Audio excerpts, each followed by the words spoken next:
আপনি কি কখনো এমন অবস্থায় পড়েছেন যখন মনে হয় সব শেষ হয়ে গেছে? জানেন কি, আল্লাহ তাআলা ঠিক তখনই আমাদের কাছে আসতে চান। সে কখনো ভাবেনি আল্লাহ তাকে এমনভাবে ডাকবেন। কিন্তু আল্লাহর ডাক কখনো নরম হয় না, কখনো হঠাৎ বজ্রের মতো নেমে আসে। প্রিয় বন্ধুরা, বিপদে পড়লে আল্লাহর দিকে ফিরে আসুন। এক মুসলিমের চোখে দেখা বাস্তব গল্প সম্পর্কে আজ আমি আপনাদের সাথে আলোচনা করব। এই দুনিয়ায় কিছু মানুষ থাকে যারা ভুলের পথে হেঁটে হেঁটে জীবনের মানে ভুলে যায়। তারা ভাবে সুখ শুধু টাকা আর আরামেই আছে। কিন্তু একদিন আল্লাহ তাআলা এমন একটা ধাক্কা দেন, যেই ধাক্কা মানুষকে চোখ খুলে দিতে বাধ্য করে। এই গল্পটা একজন মুসলিম যুবকের, যে সেজদা ভুলে গিয়েছিল আর আল্লাহ তাকে সেজদায় ফিরিয়ে এনেছিলেন। সে এক ভয়ঙ্কর ধাক্কার মাধ্যমে। জীবনে এমন একটা সময় আসে যখন মনে হয় চারপাশে কেউ নেই, আমরা একা, অসহায়, হতাশ।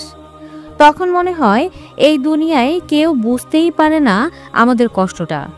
কিন্তু জানেন কি, ঠিক তখনই একজন আমাদের দেখেন, তিনি আমাদের কষ্ট বোঝেন, তিনি আমাদের শোনেন।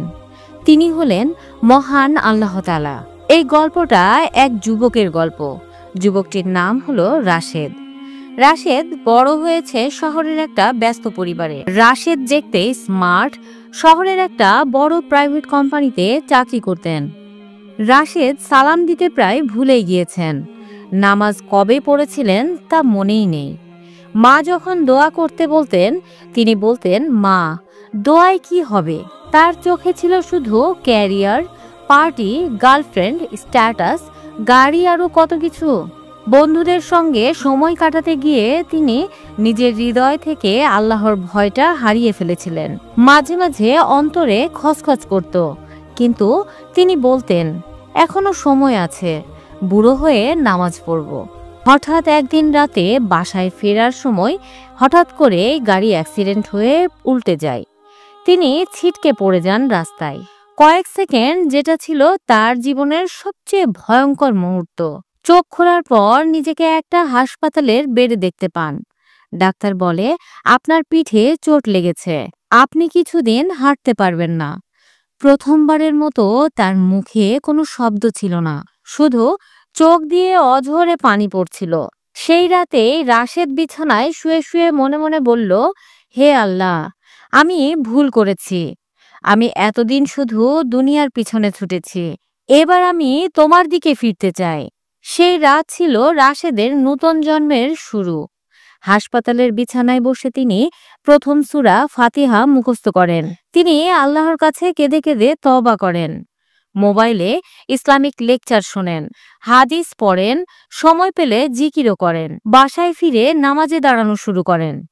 প্রথমে কষ্ট হতো, হাত কাঁপতো, চোখে পানি আসতো।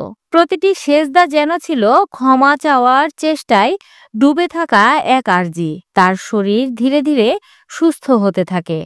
একদিন রাতে মা এসে তাকে জড়িয়ে ধরে বললেন, তুই আমার পুরনো রাশেদ, আমি তোরে আবার খুঁজে পাইছি রে বাবা। প্রিয় ভাই ও বোনেরা, আমরা অনেক সময় ভাবি আল্লাহ আমাদের ভুলে গেছেন, কিন্তু না। আমরা যতই ভুল করি না কেন, আল্লাহ তাআলা আমাদের জন্য তার দরজা সব সময় খুলে রাখেন। তিনি শুধু চান আমরা যেন একটা সেজদায় ফিরে যাই।